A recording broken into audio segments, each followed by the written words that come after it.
Hello, welcome to Dungeoneer's Pack, a channel bringing you player-focused discussions and character guides for 5th edition Dungeons & Dragons. My name is Josh, thank you for watching. Wizards of the Coast has added another setting under their belt for 5th edition, and yet again, they are continuing to cross the streams with their trading card game, Magic the Gathering. Just like Guildmaster's Guide to Ravnica allows players to play out the megacity-wide conflict between guilds, Mythic Odysseys of Theros will place players in a conflict between mortals, gods, and monsters. For those not familiar with the Magic the Gathering plane of Theros, Theros is a plane inspired by many interpretations of ancient Greek mythology. The conflict between mortals, gods, and monsters sits at the very core of the setting. Heroes will rise, become champions of the gods, but like any Greek myth, it often ends in tragedy. In today's video, I'm creating a character build taking inspiration from the Akroan Crusader card from Magic the Gathering to create a mortal fighter who will dive into the center of conflict and rise to the challenge.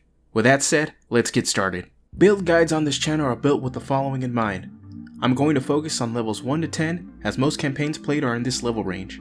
Builds will be optimized to fulfill the concept but also be effective for combat and roleplay. I will be covering the features in race, class, and background choices that make the build possible.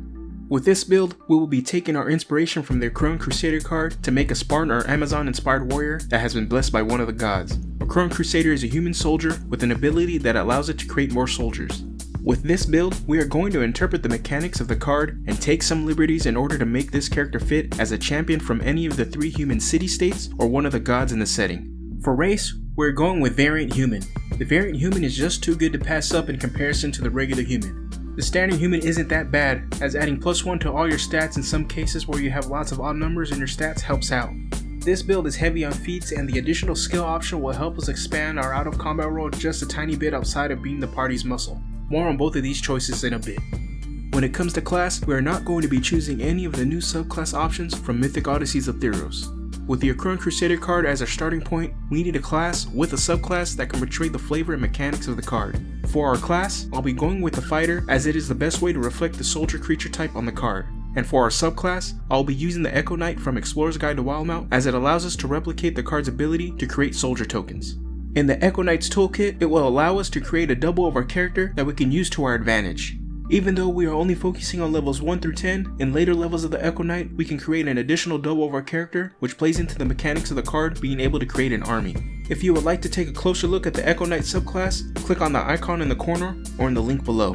On to our background. Instead of going the soldier route, I opted for the folk hero background. Folk hero really encompasses an ancient Greek hero, as the basis for the background is having recognition from accomplishing a deed. Rumors will spread of your accomplishments, which will get you noticed by the gods. The folk hero background gives us the animal handling and survival skills and proficiencies with one type of artisan's tools and land vehicles.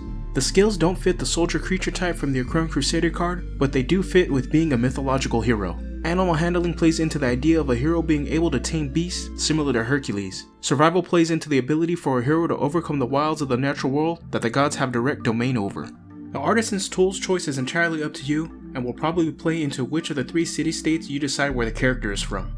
If you are from Akros, consider choosing the smith's tools as it may reflect your faith in the god of the forged Perforos, who is associated with the citizens of Akros. If you are from Meletis, consider choosing mason's tools as the people of Meletis have a history of shaping stone to create buildings and works of art. And if you are from Satessa, consider choosing carpenter's tools as the citizens of this city-state have a direct relationship with the woods around them. When it comes to stats, we are prioritizing strength for damage, with constitution being second and wisdom being third. With wisdom being our 3rd highest stat, it will provide support for our skill choices. Dexterity will be our 4th choice, hoping to give us a small boost to our initiative. Intelligence and charisma are interchangeable, as either can be your dump stat. On to the skills. The skill choices are meant to reinforce our physical prowess while pushing us to be able to do more than just being the party's strong guy. From our background, we are getting animal handling and survival. From our class, I chose athletics and insight. Athletics will allow us to perform feats of strength, while insight will allow us to assess an NPC's intentions. And finally, from a race, I chose perception to allow this character to provide party support by being able to take on guard duty and scout to some capacity. When it comes to languages, we won't be the most versed. We get common and access to another language, and that choice is entirely up to you. Picking the language of any other playable race in the setting is viable.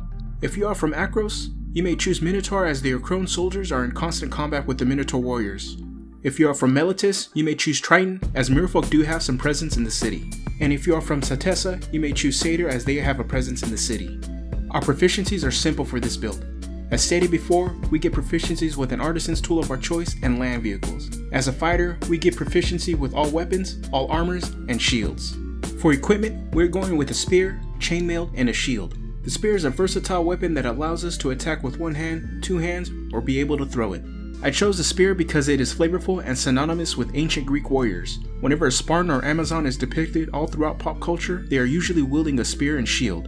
In this build, the spear will primarily be used as a single-handed weapon, so we can pair it with the shield. The damage on a single-handed spear is only 1d6 worth of damage, but there are other choices in this build that will provide support to your average damage per round if you are worried about that.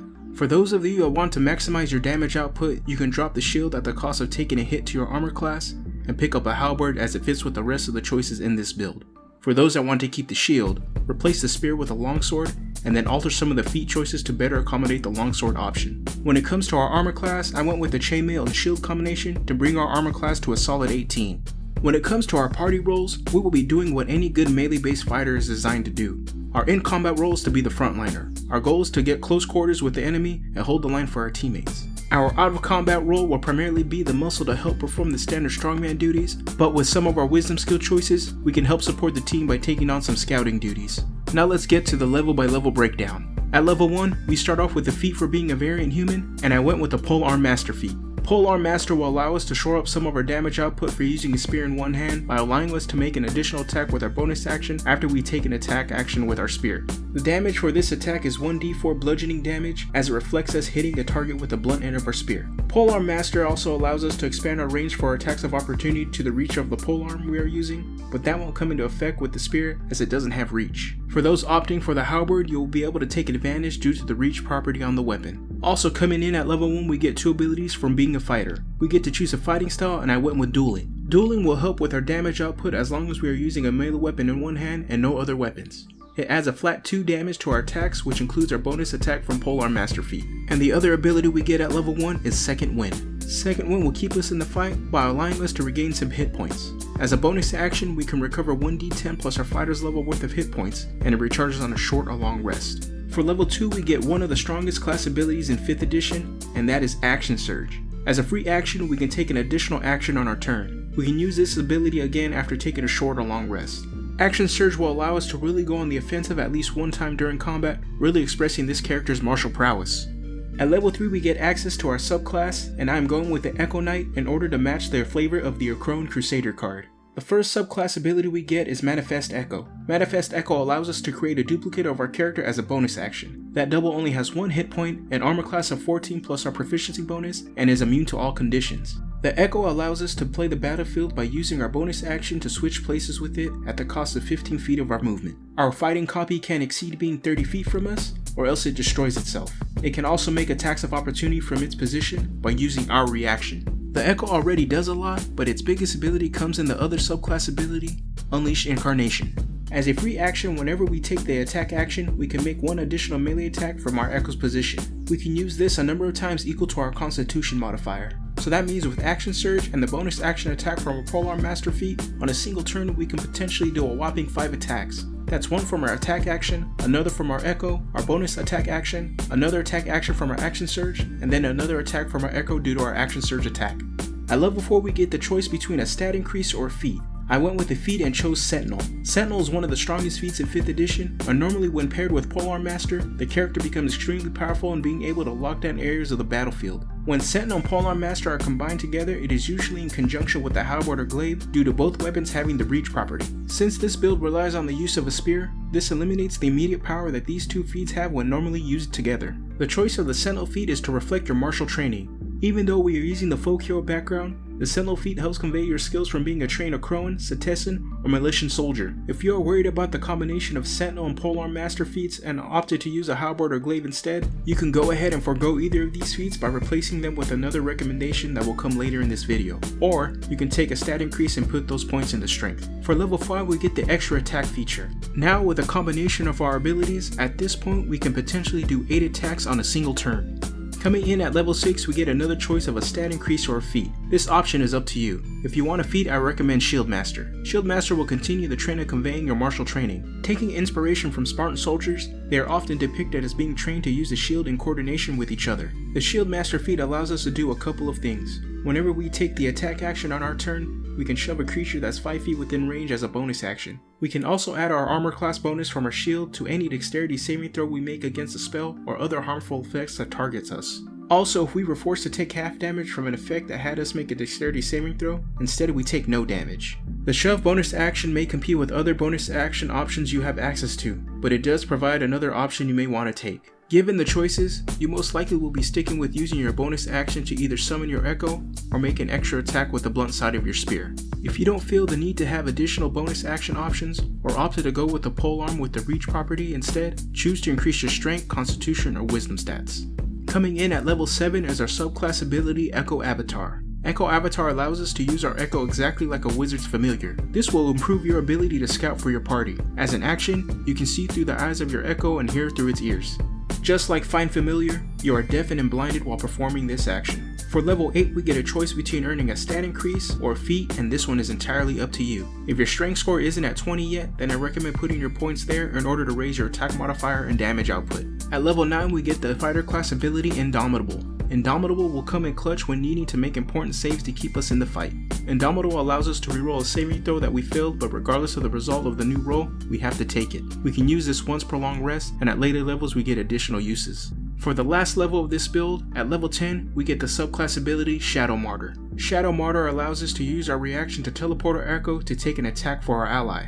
The attack made by the attacker instead applies their roll to our Echo. This ability really solidifies our role as a frontliner. Not only does our feat choices allow us to support our team by locking down areas of the battlefield, Shadow Martyr allows us to expand our reach to protect our teammates that are in trouble.